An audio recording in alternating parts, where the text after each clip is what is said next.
أشهد أن لا إله إلا الله وحده لا شريك له وأشهد أن محمدا عبده ورسوله وصفيه وخليله أدى الأمانة ونصح الأمة وجاهد في سبيله حق جهاده.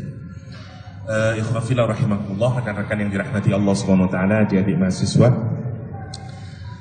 Saya baru tahu tadi pagi kalau acara, karena biasanya yang mengiyakan istri saya ya. Kalau acaranya di hari yang sama dan acaranya sama, Isra dan Mi'raj ya. Satu yang ngadain HTQ, yang kedua yang ngadain LDK. Nah, tempatnya sama juga lagi. Yeah. Oke. Tadi jadi kalau misalnya nanti kita tidak membahas Al-Isra-nya karena waktunya tidak cukup, silakan lihat di channelnya Ma'rifatullah Learning Center yang insyaallah tadi pagi kita membicarakan tentang Al-Isra. Kita mau fokus dulu ke Al-Mi'raj, habis itu kemudian kalau masih ada sesuatu kita ulang lagi lah secara singkat latar dan kenapa ada Isra ya. Saya ingin mengawali dari Mi'raj dulu. Hal yang paling membuat peristiwa night journey Rasulullah SAW ini atau perjalanan malam Rasulullah SAW ini sebagai sesuatu yang spektakuler, terutama bagi kaum modern, adalah peristiwa Isra dan Mi'raj atau peristiwa Mi'raj itu sendiri. Ada banyak analisis yang dikaitkan dengan kajian-kajian fisika modern untuk memahami Mi'raj ya. Misalnya ada yang ngaitin dengan black hole, ada yang ngaitin dengan macam-macam ya. Bagaimana perubahan Rasulullah SAW dari partikel menjadi energi, dan kemudian nanti ketika turun berubah lagi dari energi menjadi partikel. Wah, macam-macam. Tentu saja saya tidak akan bicara ke sana karena memang saya bukan ahlinya dan sudah meninggalkan cukup lama dunia fisika ya. Tetapi kita ingin melihat bagaimana Al-Quran menceritakan peristiwa Mi'raj ya. Oke, Mi'raj dari kata araja, artinya naik.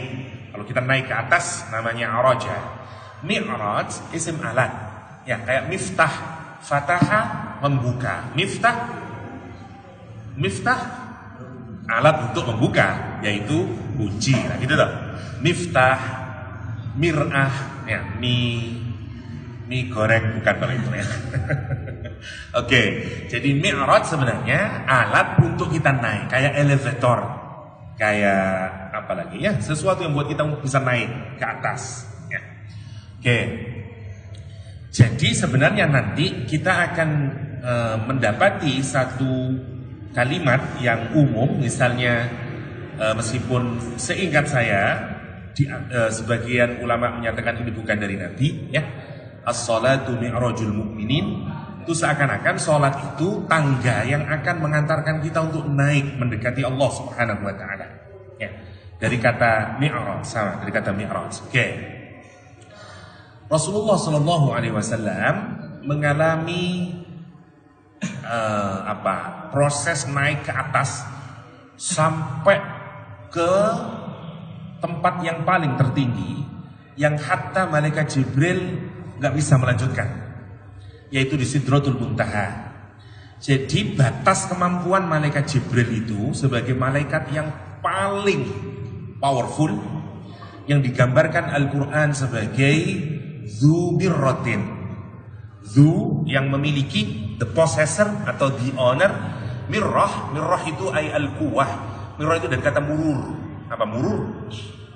Terus menerus. Kalau you melakukan perjalanan yang panjang, murur, perjalanan yang panjang, satu akar kata dengan murur, capek enggak? Capek lah. Ya, you jalan kaki dari sini ke Surabaya, semper ya, pasti capek. Malaikat Jibril itu melakukan perjalanan yang super jauh karena kantornya dekat arsy Allah Subhanahu wa taala. Dan dia turun ke bumi, panjang nih ya, panjang, jauh sekali itu, jauh sekali. Tapi nggak ada capeknya. Quran menggambarkan kekuatannya malaikat Jibril itu dengan kalimat dzu mirratin. Ya, dia yang memiliki kekuatan yang sangat kuat. Kenapa? Karena kalau malaikat Jibril tidak terlalu kuat, maka wahyu yang dia bawa boleh jadi akan dicuri oleh jin, oleh lawan-lawannya yang lain. Karena itu tidak ada satupun makhluk yang berani mendekati malaikat Jibril. Saking kuatnya, saking kuatnya malaikat Jibril. Para mufassirin menggambarkan kekuatan malaikat Jibril ketika menafsiri kata dzu mirratin di surat An-Najm. Ya. Sekali lagi saya ingatkan, kalau bahas Isra Mi'raj, dalilnya adalah surat Al-Isra ayat 1 untuk peristiwa Al-Isra, surat An-Najm ayat 13 sampai 18 atau 19 dalil untuk Mi'raj. Ya. Jadi kalau kita tadi bahasannya tentang surat Al-Isra ayat 1, sekarang kita nanti insyaallah mau bahas An-Najm dari ayat ke-13 ya, dari ayat ke-13. Tapi sebelumnya di atasnya Quran menggambarkan karakter dari malaikat Jibril, dzu mirratin. Para mufassir menggambarkan kekuatannya malaikat Jibril itu dulu 5 kota, sebenarnya punya 5 kotanya Nabi Lut itu, tapi yang umum kita ketahui hanya 2 kota, yaitu Sodom sama Amurah, ya. Sodom and Gamurah, ya. Sodom and Amurah ini itu atau 5 kota itu diangkat oleh malaikat Jibril, dan 5-5-nya itu cuma hanya diletakkan di sayapnya, Ren. Lo bayang ini ngangkat kota 5 Malang, Surabaya, Sidoarjo misalnya gitu, dan itu cuma di bahasa Jawanya dicengkewing dengan cengkewing ini diletakkan, cuma diangkat dengan wingnya malaikat Jibril. Begitu kuatnya malaikat Jibril itu. Karena itu diangkat, kemudian diambrukkan ke bawah. Karena kalimatnya kalau kita buka tafsir, itu diangkatnya kota itu sampai penduduk langit mendengar jeritannya, hewannya, anjingnya, kerbaunya. Karena diangkat tinggi itu, tinggi ini, semua menjerit, habis itu ditumplak ke bawah, sehingga dia menjadi daerah yang paling terendah, the lowest the lowest apa istilahnya ya, lot atau the lowest area on earth, yaitu di situ itu yang sekarang disebut sebagai poin terendah, yaitu di Laut Mati perkiraannya. Kenapa? Karena dulu dihantam oleh malaikat Jibril itu, diangkat kekuatan malaikat Jibril satu ya. Yang kedua, gambarannya ketika malaikat Jibril menghancurkan umatnya Nabi Saleh, yang Quran menggambarkan hanya dengan satu tiupan, ya, soihatan wahidah, cuman hancur kabeh. Sekarang bayangin itu kekuatannya malaikat Jibril. Rasulullah takut melihat malaikat Jibril. Nanti digambarkan di surat An-Najm, pertemuan Rasulullah SAW pertama kali dengan malaikat Jibril dalam rupa yang asli adalah setelah dari Gua Hira. Jalan, tiba-tiba ada suara Muhammad. Muhammad, terus dongak ke atas, seluruh cakrawala itu isinya malaikat Jibril. Saking gedenya makhluknya. Soalnya sampean bayang saya ya. Melaku bengi-bengi atau siang-siang lah, kemudian dipanggil namamu Fatimah, itu saja mungkin sudah lari itu ya. Nabi Muhammad SAW dipanggil Muhammad, dan dia mendongak ke atas. Kata Nabi Muhammad, seluruh cakrawala itu semuanya dipenuhi dengan malaikat Jibril, karena dia kakinya di bumi sampai menjulang sepanjang mata memandang. Sementara sayapnya sepanjang mata kita memandang, dia penuh semuanya sayapnya malaikat Jibril. Jadi tidak ada satupun di langit itu kecuali Jibril alaihissalam, rupa aslinya. Takut Nabi Muhammad. Karena itu nanti turun ayat ya ayyuhal mudaththir, pulang ke rumahnya, selimuti aku Khadijah. Ya. Kenapa? Karena ketakutan melihat rupa asli malaikat Jibril. Malaikat Jibril. Tidak hanya begitu, tapi tambah turun malaikatnya itu. Summadana fatadalla. Ya. Kemudian yang besar itu makin turun, makin dekat kepada Nabi Muhammad. Fakana qaba qausaini aw. Ya, masya Allah sampai tambah dekat, sedekat busur. Jadi kalau Anda lihat busur begini, ujung ke ujung itulah kira-kira dekatnya. Dulu kalimat ini dipakai untuk gambaran orang yang saling mendekatkan dirinya. Misalnya ada dua orang yang jauh, kemudian dia bersumpah untuk saling menjaga persahabatan. Kalau kita, ayo kon kocokku ya, ini orang Arab dulu busurnya diketemukan, busur satu dengan busur yang lainnya diketemukan. Itu berarti tanda kesetiaan, ya, tanda kesetiaan. Kalau anak-anak sekarang, ini anak sekarang. Ya. Saya baru tahu itu di kelas. Ini Pak Yahya, oh gue small love Pak. Apa nih? Ini Pak Yahya, masya Allah. Anak zaman milenial ya. Ya, jadi dulu itu dihadapkan gini, busur itu yang dimaksud dengan qaba qausain untuk menggambarkan dekatnya orang itu. Bayangin sekarang, sing gede koyo ngono iku rek, mudun nyedeki sampean mendekati Anda dan jarak Anda kira-kira 1 meter. Ya apa terus seperti ini? Ya, itu yang dialami Rasulullah SAW dan kemudian mewahyukan. Nah, surat An-Najm kemudian di ayat yang ke-13-nya menjelaskan peristiwa Rasulullah dimi'rajkan itu. Al-Quran menggambarkan misalnya dari ayat yang ke-13 ya. Walaqad ra'ahu nazlatan ukhra. Dan sungguh-sungguh, perhatikan kalimatnya, Quran menggunakan lam taukid dan qad taukid juga untuk penguatan. Dan sungguh-sungguh ra'ahu, Nabi Muhammad SAW melihatnya. Nah, hunya ini bisa dirujukan kepada dua celakanya. Satu kepada Allah, dua kepada malaikat Jibril. Nah, bagi yang dhamir hunya ini dirujukan kepada Allah, siapa yang dilihat oleh Nabi Muhammad? Allah Subhanahu wa taala. Bagi yang merujukkan hunya ini kepada malaikat Jibril, yang dilihat adalah malaikat Jibril. Malaikat Jibril. Mana yang jumhur? Jibril. Ya. Karena nanti terdapat perbedaan di kalangan para sahabat Rasulullah, apakah Nabi Muhammad SAW melihat Allah di waktu Mi'raj? Aisyah sama Umar bin Khattab adalah dua sahabat yang menyatakan Nabi tidak melihat Allah Subhanahu wa taala. Dia hanya melihat tajallinya Allah. Tajalli itu manifestasinya Allah. Ya. Kayak saya kan punya manifestasi ya. Misalnya YouTube, misalnya apalah gambar saya, buku saya, itu apalah yang itu merupakan tajalliyatnya saya kan, itu toh manifestasinya saya. Jadi yang dilihat baru cahayanya, wallahu a'lam. Yang lain menyatakan tidak melihat, wallahu a'lam. Itu bukan, tidak usah terlalu didebatin, itulah. Kita lihat lagi ya. Oke, kita kaitkan lagi di Jibril. Walaqad ra'ahu nazlatan ukhra. Allah SWT sehabis Nabi Muhammad SAW memimpin sholat di Masjidil Aqsa, kemudian naik ke langit pertama. Ya, kalau kita lihat ya, kita nggak tahu, ilmu kita nggak nyampe masih. Bahkan ilmu pengetahuan sampai detik hari ini nggak mengerti masih apa yang dimaksud dengan first heaven, second heaven, third heaven, sampai the seventh heaven kita nggak tahu. Ilmu kita masih belum tahu. Kalau kita pakai Al-Quranul Karim bahwa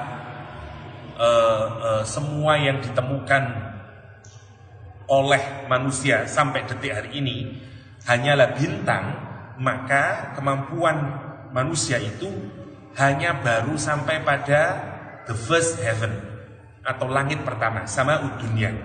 Karena ciri dari sama'ud dunya itu adalah bizinatinil kawakib. Allah hiasi dia dengan bintang-bintang. Dan semua penemuan kaum kosmolog dan kaum astrofisik misalnya, kaum astronomi misalnya, itu bahkan benda terjauh pun yang berhasil mereka amati, semuanya masih merupakan bintang. Kalau dia merupakan bintang berarti masih langit pertama. Ya apa langit kedua, bagaimana langit ketiga, wallahu a'lam. Dan kalau kita hubungkan pada hadis bagaimana Rasulullah SAW naik, agak make sense ya. Kenapa? Karena untuk sampai ke langit kedua harus ada izin, ada otoritasnya di sana itu. Ketutup, di lock up, nggak bisa masuk ke atas. Karena malaikat Jibril pun knock dulu, knock ya. Knocking the door, ya, knock. Karena itu ada lagu knock heaven door, ya, ada lagu knock ya. Zaman saya masih muda dulu ya. Di knock ya, knock. Siapa itu? Kata dia, saya Jibril. Siapa yang bersamamu? Muhammad SAW. Apakah dia sudah diutus? Ya, Nabi yang pertama, Nabi Adam alaihissalam di langit yang pertama. Tanya dulu, apakah dia sudah diutus? Karena tidak tahu dia. Kalau Nabi Muhammad itu sudah diutus menjadi Nabi, tidak tahu dia. Nah begitu ia sudah diutus, ahlan. Ya, dia bilang apa? Selamat datang kepada saudaraku yang soleh, Nabi yang soleh. Welcome, dan senang banget bertemu. Bagaimana tidak senang? Bayangin ya, Nabi Adam alaihissalam bertemu dengan anak cucunya yang paling terbaik, paling terhebat. Saya aja misalnya ketemu ini putu nih sama ya Allah, ya seneng rek. Ya. Bayangkan sekarang bagaimana senangnya Nabi Adam alaihissalam bertemu Rasulullah SAW. Tapi ini semuanya pengetahuan kita nggak ada. Mau sampean belajar sampai julek nggak ada ini. Ya oh berarti Nabi Adam ada di langit pertama, udah terima aja lah. Ini urusan faith ya, urusan keyakinan, ilmu kita tidak nutut.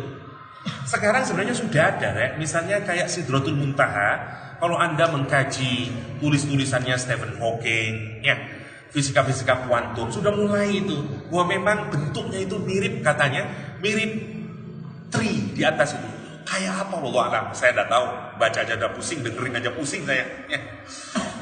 Ada penjelasan dari fisika kuantum yang sangat menarik di YouTube.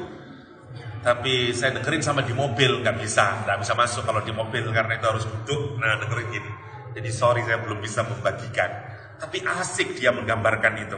Ya. Dan cukup ilmiah penelitiannya. Oke. Jadi malaikat Jibril itu ya digambarkan dia harus minta izin dulu sampai nanti ke langit kedua, sampai ke langit ketujuh. Nah di langit ketujuh dia mendapati siapa? Nabi Ibrahim alaihissalam sedang menyandarkan ke Baitul Ma'mur. Masya Allah ya. Jadi dalam kosmologi Islam itu di dunia ini ada Ka'bah yang menjadi poros dari dunia.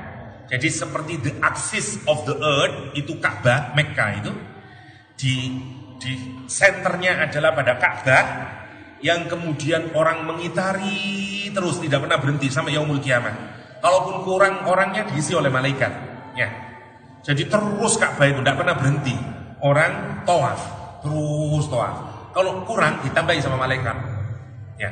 Jadi habis Baitullah di Makkah, di Masjidil Haram, terus naik lantai 1 langit 1 sampai langit ke-7. Di atas langit ke-7 ada tempat namanya Baitul Ma'mur. Baitul Ma'mur. Baitul Ma'mur itu sama dengan Ka'bah, cuman letaknya di atas langit ke-7. Dan persis sama orang juga melakukan tawaf. Cuman yang tawaf di sana malaikat. Sebanyak 70.000 malaikat saja, tidak boleh lebih. Dan malaikat hanya boleh melakukan tawaf sekali semenjak Baitul Ma'mur diciptakan oleh Allah SWT. Tidak ada yang melakukan tawaf 2 kali. Sampai sekarang tidak berhenti berapa malaikat. Pertanyaan saya, berapa jumlahnya malaikat? Dalam hadis, malaikat itu memenuhi seluruh langit 1 sampai 7 setiap 4 jari kata Rasulullah SAW. Jadi kalau sampai ngeletain 4 jari ini, ada malaikat di sini yang sedang sujud, ruku kepada Allah. 4 lagi, malaikat lagi. 4 lagi, malaikat lagi. Density-nya itu kayak begitu. Masya Allah ya. Kita masih jembar, kosong kabeh. Malaikat itu 4 jari. Saking apanya? Saking banyaknya malaikat. Kita ini nothing. Kita ngomong kita overpopulated ya. Wah, sekarang enggak tahu sekarang berapa sih? 6 billion. Sekarang mungkin orang 6,5, 7 billion mungkin. Malaikat enggak kehitung. Banyaknya malaikat itu. Nah, karena itu malaikat cuma jatahnya 70.000. 70.000 habis, ganti 70.000 lagi. Habis 70 lagi. Sampai kapan? Sampai yaumul kiamah. Terus berapa jumlahnya? Gak usah dihitung, telu dewe teman. Ya. Banyak. Terus itu aja kalimat yang bisa diungkapkan. Okay. Nah, di atas itu Allah kemudian menggambarkan, saya tidak merinci per satu-satunya ya. Ketemu Nabi Ibrahim, ketemu terus ya Nabi Isa sama Yahya, ketemu Nabi Musa sama Harun, ketemu Nabi Idris, ketemu Nabi Yusuf, ketemu Nabi Musa di langit ke-6, dan kemudian ketemu Nabi Ibrahim di langit ke-7. Ya, oleh Nabi Musa, nangis Nabi Musa itu, ketemu Nabi Muhammad. Kenapa kata dia? Karena umat yang paling banyak masuk surga adalah umatmu. Padahal engkau itu orang yang paling terakhir diutus. Sedangkan saya, mestinya Nabi Musa itu tahu zaman akhir itu zaman paling susah ya. Dan kok bisa kamu punya umat yang paling banyak masuk surga? Nangis Nabi Musa itu. Bahkan Nabi Musa itu kepingin jadi umatnya Nabi Muhammad SAW ya. Jadi umat yang paling banyak masuk Islam setelah umatnya Nabi Muhammad adalah umatnya Nabi Musa. Bani Israel itu paling banyak masuk surga nanti. Tapi kalah lawan umatnya Nabi Muhammad SAW. Dan Nabi Musa itu digambarkan memang bukan orang yang pendiam, sukanya bertanya. Karena itu begitu dapat perintah 50 rakaat, kata dia, Muhammad, I know this history, kata dia. Umatku zaman akhir kasih 50, gak ada yang mau sholat. Minta diskon sana, naik lagi, turun 40, minta lagi, turun sampai tinggal 5. Dan Nabi Musa bilang apa? Naik lagi, gak akan kuat itu umatku. Kata Nabi Muhammad SAW, aku malu. Itu yang membedakan. Jadi kata para ulama, kalah adab Nabi Musa dengan Nabi Muhammad SAW di langit ke-6 ya. Di langit ke-7 ketemu Nabi Ibrahim alaihissalam. Kenapa Nabi Ibrahim digambarkan sedang bertelekan atau sedang bersandar ke Baitul Ma'mur? Karena beliaulah yang mendirikan atau meninggikan Baitullah Al-Haram ya, karena itu bertemu. Lah, sehabis Baitul Ma'mur nanti makin ke atas lagi, lah itu sudah malaikat Jibril tidak mampu. Itu gambarannya di dalam Al-Quranul Karim. Tidak mampu, karena kata malaikat Jibril, sekarang saya tidak akan bisa lagi meneruskan perjalanan. Silakan kau sendiri ya Rasulullah, kata malaikat Jibril.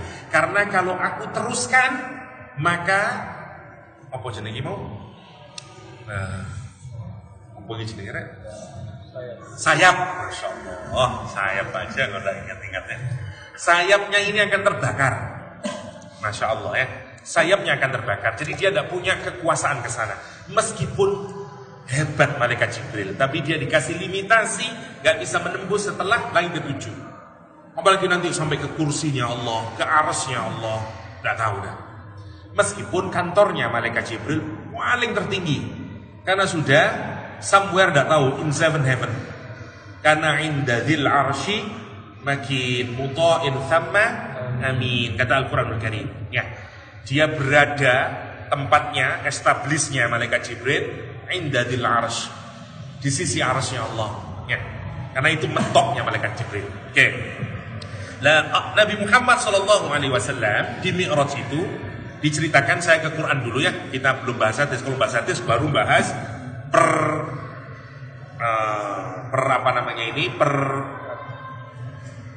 per langitnya ya. Kalau di Quran tidak diceritakan itu. Quran cuma menceritakan kata Allah SWT, walaqad ra'ahu nazlatan ukhra. Nabi Muhammad melihat malaikat Jibril di kali yang lain. Berarti 2 kali kalau menurut surat An-Najm, Nabi Muhammad SAW melihat malaikat Jibril. 1 pada awal kali menerima wahyu, yang kedua saat Mi'raj. Saat Mi'raj ya. Oke. Walaqad ra'ahu nazlatan ukhra 'inda sidratil muntaha. Dan dia melihat ya di samping Sidrah Al-Muntaha. Jadi batas terakhir, ada ulama yang menyatakan begini, bahwa langit itu atau alam semesta itu punya garis akhir. Wallahu a'lam ya. Kalau Anda belajar kosmologi, ada banyak mazhab dalam kosmologi itu. Salah satunya yang menyatakan sebagai fixed cosmos ya. Seperti Einstein juga mengikuti pendapat bahwa alam semesta ini fix kosmos. Jadi dia punya jari-jari, punya diameter. Dia tidak bisa lagi ngembang paling terakhir. Macam-macamnya, ada yang menyatakan spiral, Nanti ini ditentang setelah ditemukan expanding universe. Dulu pemikiran para fisikawan itu menyatakan alam semesta itu punya titik paling terluar. Meskipun dia mengembang, tapi ada batas terluarnya. Begitu sampai di situ dia berhenti, gitu.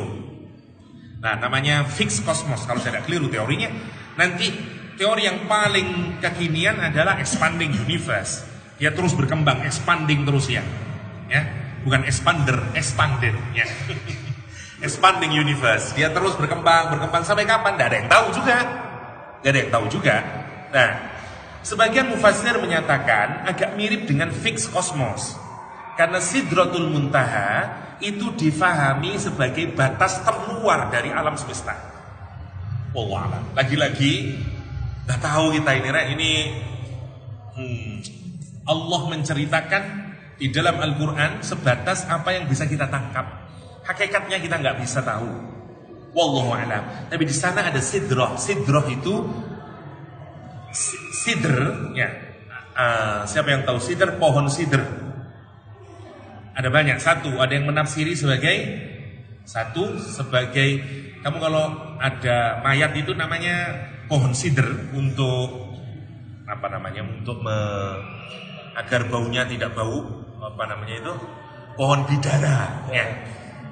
Ada juga yang menafsiri, dan ini yang lebih umum, ya, ditafsiri dengan lot tree atau pohon lotus. Ada yang mengaitkan sidr itu sama dengan lotus. Tahu lotus? Di Turki banyak, ya, karena asalnya dari Turki. Nanti dibawa ke Belanda, sehingga yang ramai sepertinya berasal dari Belanda. Tapi sebenarnya tulip ya itu ya, bukan. Lotus itu pohon kalau di agama Hindu sebagai simbol dari tree of wisdom. Sebenarnya menyatakan ini simbol saja, wallahu a'lam, kita tidak tahu.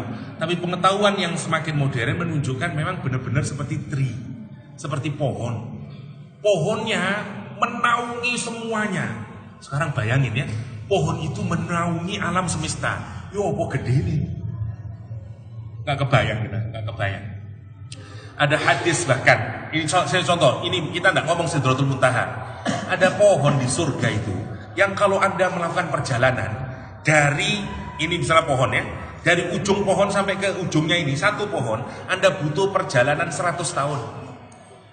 Terus coba satu pohon di surga kon melaku dok 100 tahun. Hadis sahih. Ya. Karena itu misalnya orang-orang yang liberal dan modern menafsiri ini dengan nggak ada ini gaya bahasanya gini-gini. Syekh Yusuf Qaradawi menyatakan enggak, kita harus terima itu sebagai sebuah hakikat. Ini bukan kiasan, karena memang kita nggak tahu di dunia di sana. Apa yang di sini ini nampak menjadi lama, di sana menjadi cepat. Bukankah satu harinya sama dengan 10.000 atau 1.000 tahun waktu kita di dunia dengan di akhirat? Wallahu a'lam. Mungkin 100 tahun itu ya sama seperti berapa lah. Kalau di 100 tahun di dunia, di sana tidak tahu seperti berapa. Di sana tidak ada waktu. Ya, tidak ada waktu. Wallahu a'lam. Kita nggak tahu itu, Tapi yang jelas ada makhluknya Allah Subhanahu wa taala, ciptaan Allah Subhanahu wa taala setelah langit 7, namanya Sidrah Al-Muntaha. Lutri Al-Muntaha yang paling terakhir. Ya, the end, yang sudah the end dia. Nah, habis itu baru nanti ada kursinya Allah. Sekarang saya tanya, seberapa kursi? Jangan bayangin kursi begini ya. Bukan begitu maksudnya. Kursi itu satu istilah yang digunakan untuk, biasanya seperti kalau Anda punya bangunan, ya, misalnya bangunan ini, terus semuanya nancap di sini. Misalnya di sini Anda bikin bungalow, bikin kos-kosan, bikin opola, semuanya nancap di sini. Lah, semua yang Anda tancapin yang berada di bawahnya itu namanya kursi. Quran itu kalau di hadis digambarkan besarnya kursinya Allah dengan seluruh alam semesta ini seperti Anda melempar cincin di gurun Sahara. Ketemu cincin. Coba bayangin, cincin you lempar di Sahara, sebegitu itulah antara kursinya Allah dengan seluruh alam semesta ini yang 7 langit tadi itu. Terus yo opo gede nih kursi itu masih kursi, belum arasnya Allah Subhanahu wa taala. nggak tutup rek, yang mbuh opo lah, ya. Nggak bisa kita bayangin itu, nggak bisa kita bayangin. Lah Nabi Muhammad itu sampai ke sana. Coba bayangin, ya opo terus membikin kita ini bisa paham, nggak bisa kecuali harus dengan iman. Saya percaya mungkin saya tidak tahu ya 100 tahun lagi atau mungkin 1000 tahun lagi mungkin ada cara pemahaman yang lebih baik tentang Mi'rajnya Rasulullah SAW. Nanti ya kebuka sedikit-sedikit. Ya, apa itu Sidratul Muntaha? Nanti dengan pengetahuan saya yakin. Ya, karena banyak apa yang di dalam Al-Quran dulunya tidak bisa difahami karena keterbatasan sains, makin hari makin kita memahami secara lebih baik. Ya, secara lebih baik. Termasuk menurut saya ayat-ayat tentang Mi'raj, Oke. Kata Allah Subhanahu wa taala di ayat ini, "Inda Sidratil Muntaha." Dia melihat malaikat Jibril, jadi ada Sidrah Al-Muntaha setelah langit ke-7, ya. Indaha Jannatul Ma'wa. Dari ayat ini kita bisa confirm bahwa surga letaknya di mana? Ya, setelah Sidrah Al-Muntaha. Jadi itu yang disepakati oleh para mufassir, Nabi Adam dulu berasalnya dari sana. Dari Al-Jannah Al-Ma'wa. Ma'wa itu kalau menempati satu tempat untuk waktu yang lama dan senang tempatnya namanya Al-Ma'wa. Al-Ma'wa. Ya, kalau kurang senang namanya Al-Mabna, ya. Gak ada urusan itu ya. Jannatul Ma'wa. Jadi di sana tempatnya. Yang nanti Nabi Adam diturunkan sampai ke bawah itu begitu ceritanya. Oke. Jadi surga itu ada di sana. Karena itu sudah tidak kenal lagi, waktu menjadi nggak ada lagi nanti di sana. Karena itu Anda tidak akan terpengaruh oleh waktu. Terus begitu aja. Wong hari aja sudah tidak ada. Gimana Anda mau mendefinisikan waktu?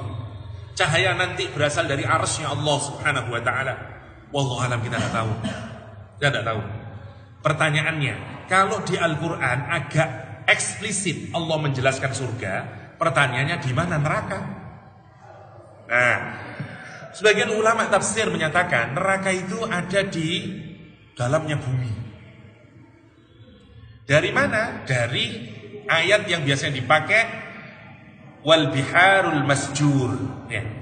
Dan lautan ketika nanti meledak menjadi api.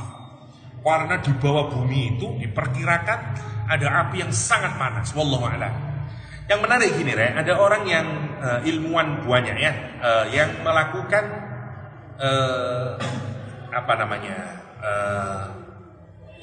drilling itu, pengeboran, ya, drilling, di drill ke bawah, ya. Rata-rata mereka menemukan begini, setelah jarak 6 mil, ya. Kalau 1 mil itu 1,5 kilo, berarti 6 mil birore. 1,5 kali 6 berapa? Berarti 9 kilo, ya. Jadi kalau, atau 8 kilo lah. Kalau orang itu mendrill, bener ya, 1 mil 1,5 kiloan, 1,6 mungkin kilometer, ya. 1 mil. Orang Inggris tidak pernah ngomong kilo, mile. Kalau kamu ke Inggris bingung, kamu orang sana tidak pernah ngomong hobi ini kilometer, dia tuh what, ya. Mile, di sana ngomongnya mile. Berapa mile jarak rumahmu gitu. Kita ini ngomongnya kilometer, ya, kilometer. Makanya susah lah kita koni mile, ya. Orang sana ngomongnya mile, ya. 1 mile, ya, 2 mile, 3 mile dan segala macamnya. Kayak berat badan, ya. Orang Amerika tidak pernah pakai kilo, ya, sama juga. Lucu kamu kalau mau berapa kilo berat badanmu, nah ada orang Amerika yang pakai kilo, ya, beda-beda. Oke, kembali lagi. Jadi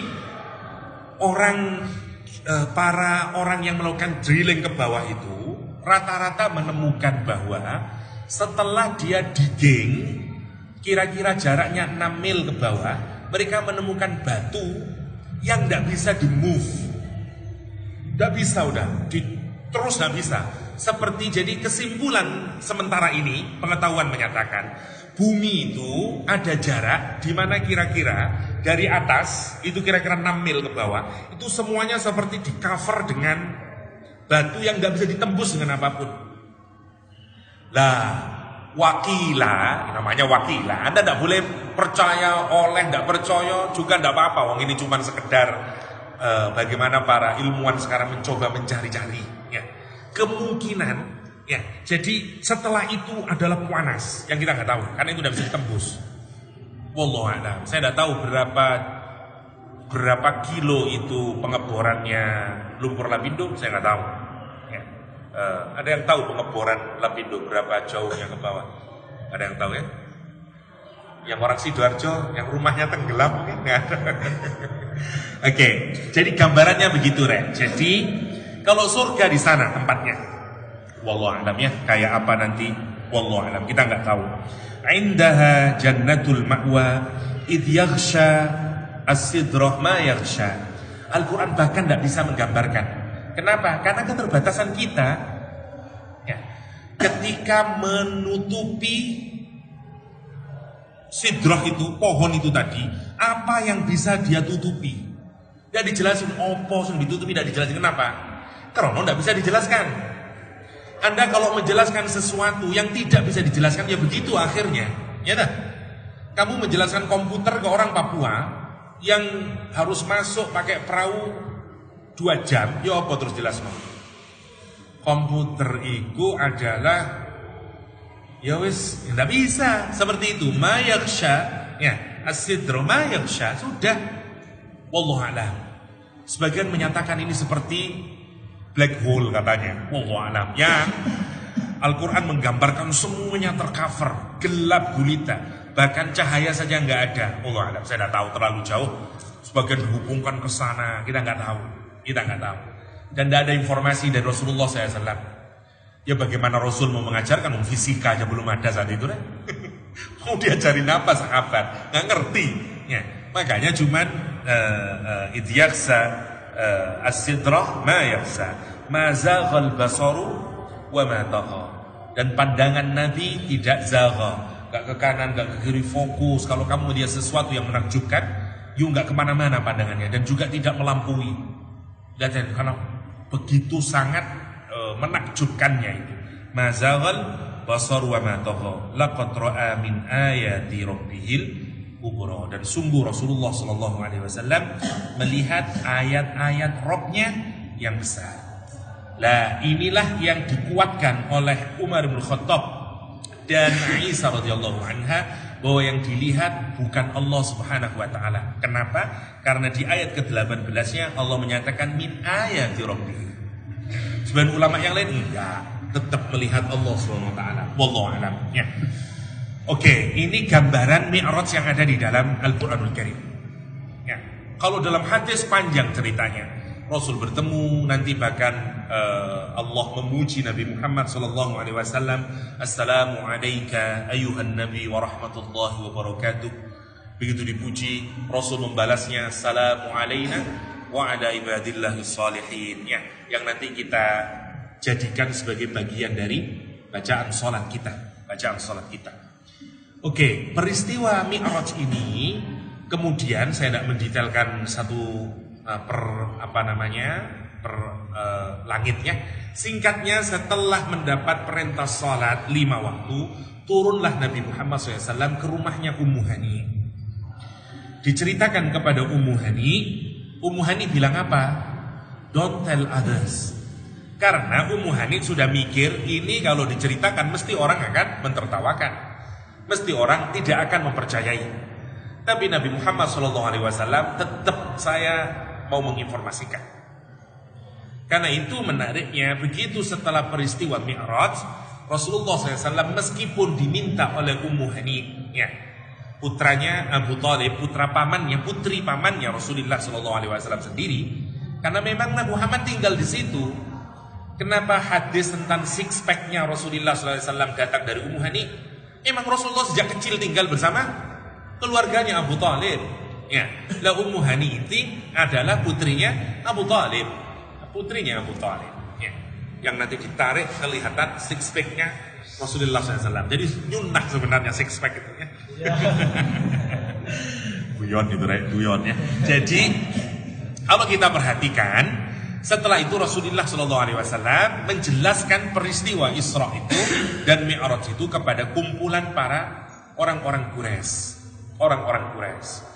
Responnya mereka, ada yang bergembira, ada yang bertepuk tangan, ada yang geleng-geleng, tetapi hampir bisa dijelaskan orang-orang Quraisy gembira dengan apa yang diucapkan oleh Rasulullah SAW, karena seakan-akan peristiwa Isra dan Mi'raj menjadi pembenar dugaan mereka bahwa Muhammad SAW adalah orang yang gila, paling tidak dia kemasukan jin. Kenapa? Karena berita tentang perjalanan yang tidak masuk akal. Bagi mereka cukup tidak masuk akal orang melakukan perjalanan dalam waktu yang sangat singkat dari Makkah ke Madinah. Alhamdulillah 15 menit lagi ya. Dari Makkah ke Palestina ya.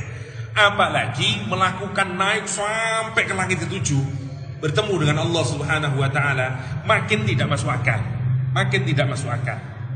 Karena itu mereka senang. Lah, apa fungsinya Mi'raj ini kemudian? Peristiwa Isra dan Mi'raj ini, kalau kita perhatikan, salah satu fungsi yang pertama adalah untuk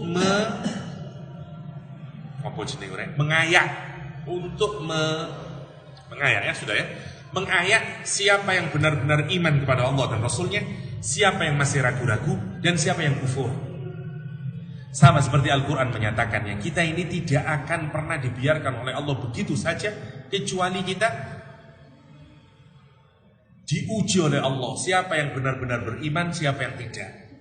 Misalnya Allah menjelaskan di surat Taubah ya, am hasibtum an tutsraku, kata Allah, apakah kamu menyangka bahwa kamu akan dibiarkan oleh Allah begitu saja? Walamma ya'lamillahu alladhina jahadu, padahal Allah belum tahu siapa di antara kalian yang sungguh-sungguh di jalan Allah, berjihad di jalan Allah Subhanahu wa taala. Ya, dan dia tidak mengambil Allah wala rasulihi walal mu'minina walija. Dia tidak mengambil Allah, tidak mengambil Rasulnya, tidak mengambil orang-orang mukmin sebagai walijahnya dia, sebagai sesuatu yang masuk ke dalam hatinya. Nanti ada ujian itu, namanya walijah. Menarik ya. Ini salah satu ujian dari Allah SWT yang diujikan kepada orang-orang mukmin. Kenapa? Karena kalau mau sukses ya, biasanya ada ujiannya nanti. Ini periode dakwahnya nanti hendak mengalami masa kesuksesan. Karena ini periode paling buruk dalam perjalanan dakwahnya Rasulullah SAW. Ya, ini periodenya sudah berada di periode paling bawah dalam periode Mekah. Karena itu ini sebentar lagi mau menuju kemenangan. Nah, kalau Anda mau melakukan kemenangan, you harus punya orang-orang yang siqah, orang-orang yang sabat, orang-orang pilihan. Karena kemenangan di dalam Islam itu bukan karena jumlah yang banyak, tapi karena kualitas. Kam min fi'atin qalilatin. Anda perhatikan kisahnya Jalut sama Talut. Diuji dulu dengan apa? Dengan sungai. Sudah berangkat ini jumlahnya besar dulu, tapi diuji sama Allah. Karena kekuatan yang besar itu tidak menjamin kemenangan.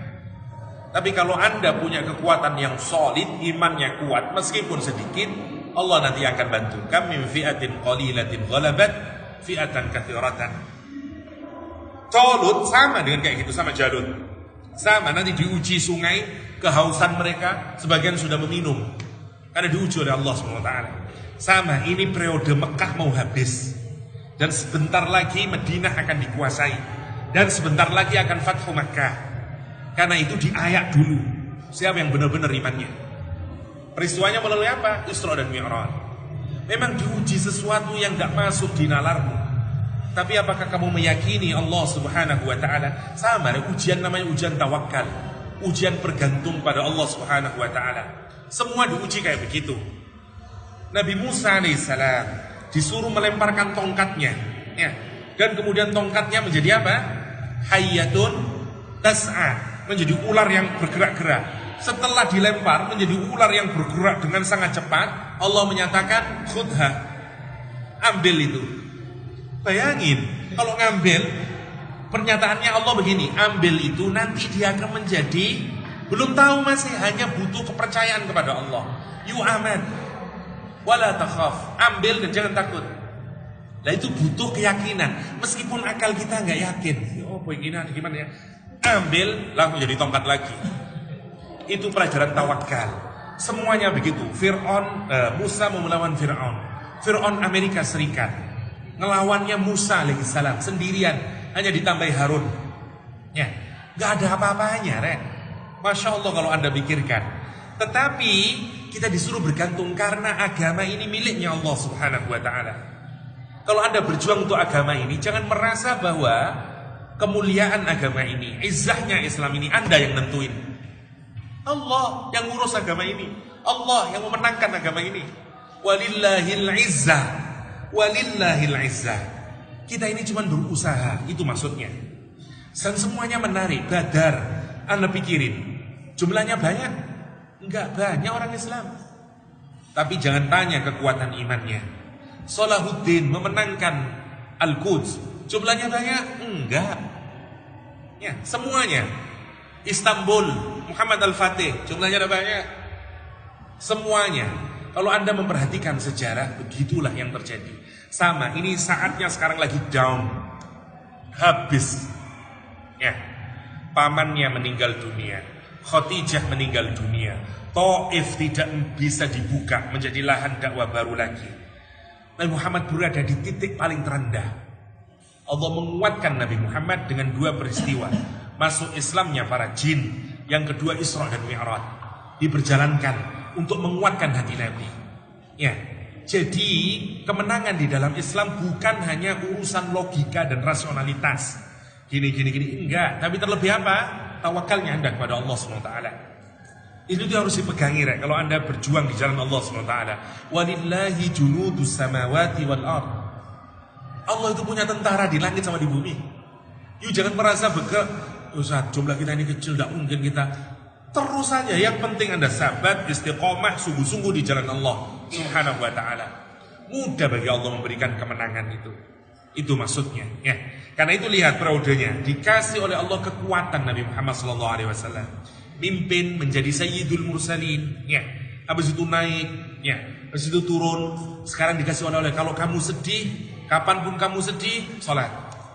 Saya tanya, kalau Anda habis melakukan dakwah, mulai dari subuh sampai isya, pertanyaan saya, kira-kira Anda boleh enggak malam itu Anda tidur? Yuk dakwah dari subuh ya ini ya, dari subuh sampai isya katakanlah, wah bimbing umat terus, capek tak? Malamnya terus tidur, wajar enggak? Wajar mestinya, tapi tidak untuk Rasulullah SAW. Qumil lail, bangun seluruh malam. Qumil lail illa qalil, atau sedikit atau kurang sedikit, nisfahu, separuh malam. Auzid, tambahi atau tambahi. Masuk, bayangin itu. Ciri dari orang yang da'i ilallah. Kalau Anda berjuang sama Allah, jangan lupakan sholat malam.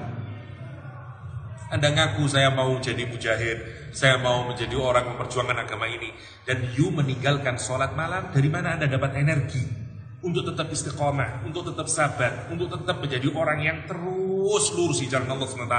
Nggak ada. Seperti baterai, ngecasnya itu adalah malam hari. Kenapa Allah mewajibkan Rasulullah SAW sholatul lail? Sebagaimana peristiwa Isra Mi'raj itu dapatnya sholat. Karena kalau Anda berdakwah, you akan mendapatkan berbagai macam hinaan, futur dalam dakwah, males, macam-macam lah. Dan macam-macam lah omongan orang yang gak enak. Dan itu membuat Anda malas, kemudian gagal kemudian dalam dakwah. Apa yang menguatkan Anda? Hubungin Anda dengan Allah SWT. Yuk kembali lagi, ya Allah, saya memperjuangkan agamamu ya Allah. Saya tidak mencari tepuk tangannya manusia. No, saya mencari Allah, dan itu yang menguatkan Anda. Meskipun Anda dicaci maki oleh siapapun, kalau Anda bangun di tengah malam, nangis sama Allah, itu memberikan energi yang kuat. Percaya sama saya, lu punya masalah apapun, tapi kalau kamu dongakkan ke langit masalah itu, lu nangis sama Allah SWT, merintihlah sama Allah, selesai persoalan itu, mudah. Minimal Allah akan berikan ketenangan dalam hatimu. Dan you seperti baja yang meskipun dapat musibah, you siap. Dan itu yang dimiliki oleh para sahabat Rasulullah SAW. Karena itu kita diminta untuk qumil laila illa qalila. Ya, nisfahu au zid alaihi warattilil qur'ana tartila. Ila akhirih. Yang menarik adalah bahwa itu nanti yang dipakai oleh Rasulullah sebagai apa? Jembatan menuju kesuksesan. Isra dan Mi'raj itu menjadi sekarang harus dihubungkan ke langit sana. Kenapa? Karena seakan-akan dunia sudah tutup. Semua pintu yang ada di dunia seakan-akan tertutup semuanya bagi dakwahnya Rasulullah SAW. Anda pikirkan itu. Bayangkan ya, pamannya mati yang menjadi jalan dakwahnya Rasulullah SAW sehingga masih bisa menjadi benteng bagi dakwah Nabi di Mekah. Diambil oleh Allah SWT. Muhammad, you masih bergantung sama pamanmu. Oke, sekarang tinggal satu, Khadijah. You masih mendapatkan pelipur lara di Khadijah. Kepingin hatimu hanya untuk Allah SWT. You berjuang untuk Allah SWT. Diambil semuanya. Gak ada. Dan Nabi Muhammad bukan berhenti dakwah. Oh boy, sekarang gak ada lagi penghibur saya. Dulu meskipun di luar dimarahin, pulang istri menyambut dengan senyuman. Nabi Muhammad juga melihat Khadijah, hilang sudah kesusahan. Karena baiknya Khadijah. Masya Allah, Khadijah itu pinter ya, mengcooling down Rasulullah SAW. Gemetar Rasulullah, zammiluni, ditutupin, tenang. Muhammad takut, saya takut. Yang datang kepada saya itu jin, dan saya takut sama saya Anda. Khadijah ini tidak mungkin suamiku. Kamu orang yang sangat baik. Kamu nyayangin orang-orang miskin dan tidak mungkin. Yang datang kepadamu pasti adalah namus, bagaimana yang datang kepada Musa alaihissalam. Siapa yang mengerem-ngerem kayak begitu pertama kali? Khadijah. Jadi dulu Nabi itu terbantu banget dengan adanya Khadijah. Karena meskipun dia dakwah di luar berat, pulang ke rumah Khadijah menjadi solace of the eyes, yang menjadi yang ngasih comfort kepada hati Rasulullah SAW. Dari luar pamannya yang pasang badan. Sekarang dua-duanya diambil. Apa Nabi berhenti dakwah? No. Mekah tidak ada lagi sekarang. Ganti ke Taif Rasulullah SAW. Di Taif gak dapat apa-apa, malah dapat lemparan batu. Berhenti Rasulullah dakwah? No. Sekarang ganti, dikuatkan hati Nabi. Jinnya masuk Islam semuanya. Tinggal satu sekarang peluangnya, dakwah kepada kabilah-kabilah di luar Mekah dan kepada individu-individu yang datang ke Mekah. Peluangnya cuma itu, Rek. Kalau kamu mikir buntu ini sudah gak mungkin lagi habis ini, seakan-akan. Tapi juga tidak cengeng Rasulullah SAW. Tetap ada usaha. Sekarang di ayat ya, yang bersih, siapa yang benar-benar muttaqin, sekarang mulai ya, dari satu orang, dua orang yang datang waktu umroh, waktu haji, dia mendengar ya, Allah nanti yang merencanakan semuanya itu. Madinah sana itu perang terus. Dia dihuni oleh dua suku yang besar, Aus sama Khazraj. 125 tahun mereka perang terus. Sampai mereka perang paling besar, namanya perang Bu'as. Generasi tuanya mati semuanya. Bayangin. Jadi semua generasi tua mati, tinggal anak-anak muda. Ya, tinggal generasi milenial dan 1-2 yang tua. Seperti diantaranya yang tua adalah Abdullah bin Ubay bin Salul. Dan Abdullah bin Ubay bin Salul merasa, wis ono maneh kandidatnya, mati kabeh.